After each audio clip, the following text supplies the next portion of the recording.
तो भी रामनिवास जी बता रहे, 4 विधायक जी भी आ रहे हैं, लेकिन हमारे मुख्य जी डॉक्टर के.एन. पांडे जी को अभी कहीं प्रोग्राम है।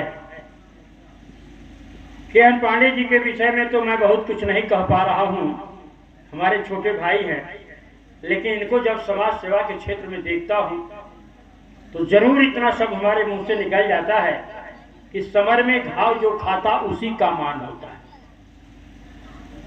विनोद उपाध्याय जी, समर में घाव जो खाता उसी का मान होता है, और छिपा उस वेदना में एक अमर बलिदान होता है।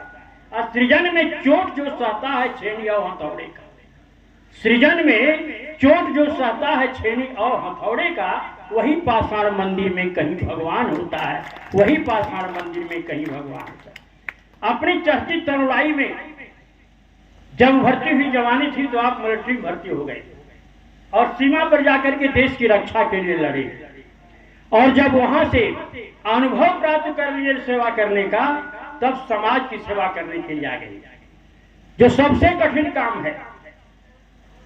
देश की सेवा करने वाला काम तो सिर्फ जवानी को देश के लिए अर्पित करके रहना होता है, लेकिन समाज की सेवा करने में आप तो सेवा के भाव से काम करेंगे, लेकिन अगला कहेगा कोनो मतलब हो ये कर लूं। 40 वर्ष भोग रहा हूं, 40 वर्ष। मैं 76 में भारतीय जनसंघ का सदस्य था, 80 में भारतीय जनता पार्टी जब सुरेंद्र से चुनाव लड़े, उसमें मैं उनका संयोजक था।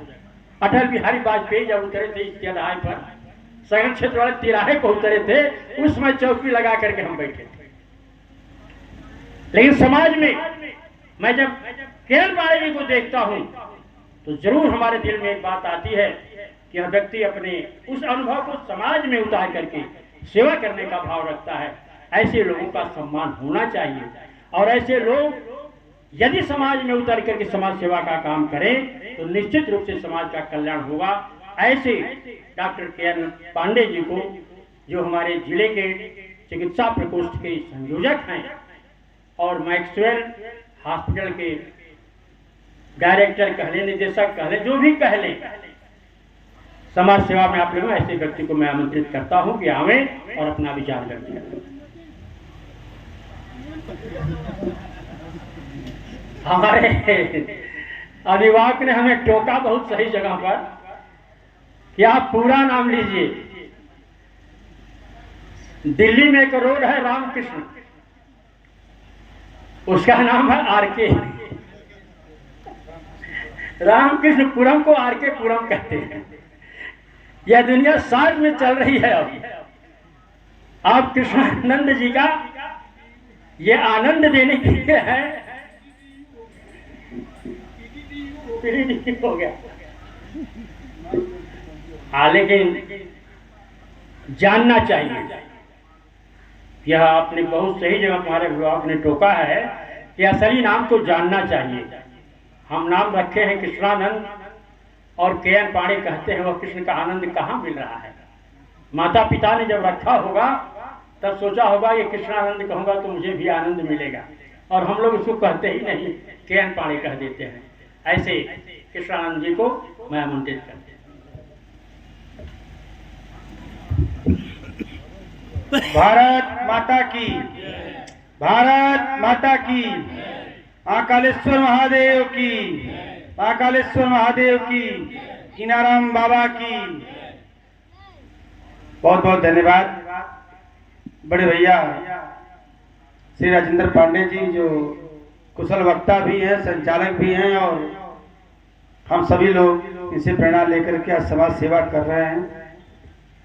आज जनपद चंदौली की इस पवित्र और शहीदी भूमि पे आयोजित विगत वर्षों की भांति जो शहीदी दिवस जो मनाया जा रहा है, आज इस बहुत ही महत्वपूर्ण इस सभा में आज के अध्यक्ष महोदय, हम लोग के बड़े भाई जो जनपद सहित विभिन्न क्षेत्रों में अपना समय देते रहते हैं, श्री नंद कुमार पांडे नंदू भैया, मंचासीन,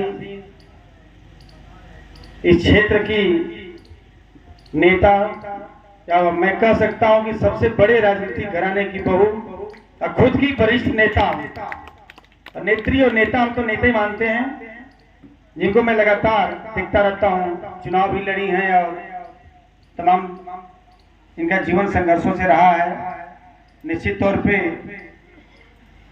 विश्व के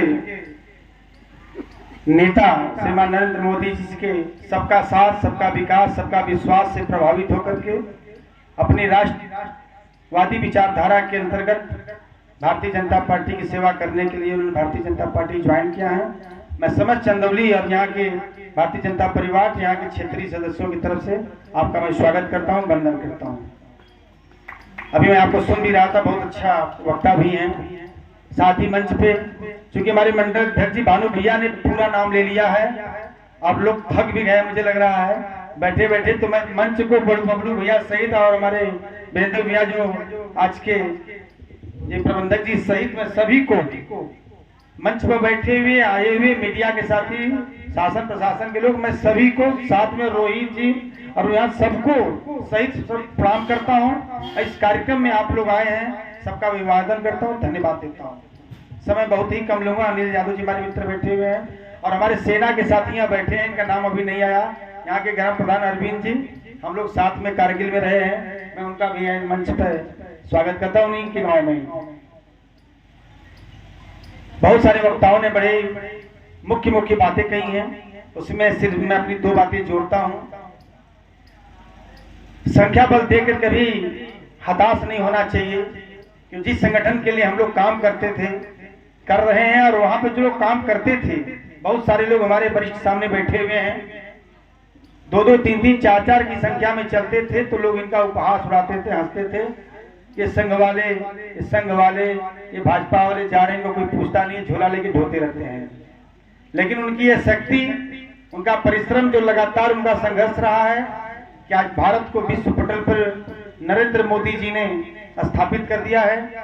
और यही नहीं, दुनिया नहीं, पृथ्वी नहीं, हम मंगल तक पहुंचे हैं और अभी दक्षिणी ध्रुव चांद पर पहुंचे हैं, जहां अमेरिका जैसा जो तथाकथित शक्तिशाली देश है वो भी नहीं पहुंच पाया है।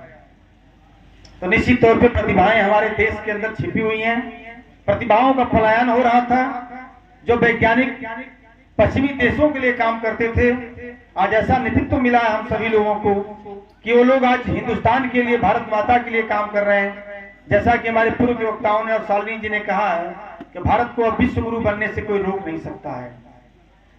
और मैं नौजवानों से आह्वान करना चाहता हूं, जो समाज अपने अतीत को, अपने इतिहास को, अपने शहीदों को भूल जाता है, निश्चित तौर पे वो समाज आगे नहीं बढ़ पाता है। ऐसे समाज में नौजवानों को ऐसे अवसर पर,